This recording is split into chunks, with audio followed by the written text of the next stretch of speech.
Социалдык тармактын колдонуучусу 40 жаштагы таксист өспүрүм кызына ыдык көрсөткөнүн жазып чыкты. Маалыматка караганда окуя 29 сентябрда саат 19:40 чамасында болгон.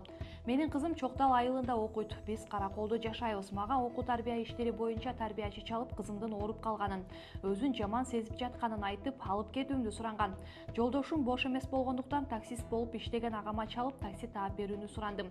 Таап берген таксист менен байланышып кызымды лицейден алып кетти.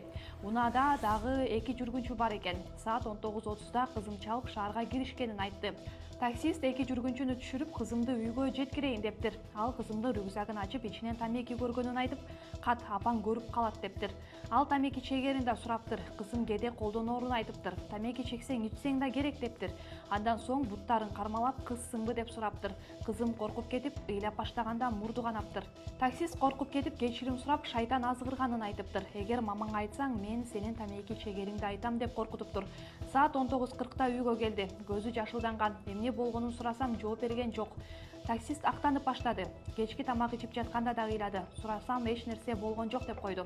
Мен ооруп жаткан үчүн көңүлү жокко деп ойлодум. Саат 23:30 чамасында келип, баарын айтып берди. Ал нес абалында эркекке окшош турушсун деп чачын кыркып салыптыр, деди ал.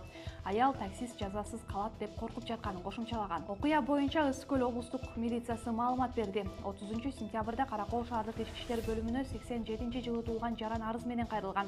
Арызында 29 сентябрда саат 16:40 чамасында 2009-жылы туулган кызы Ысык Көл районунун Чоктал айылынан Каракол шаарына такси аркылуу келе жаткан учурда айдоочу тарабынан адепке жат жана ыплас мүнөздөгү суроолор берилип, тийишүү аракеттери болгонун көрсөткөн. Бул факты Каракол ШИИБге катталып, учурда тергөөгө чейинки териштирүү иштери жүрүп жатат деп айтылат маалыматта.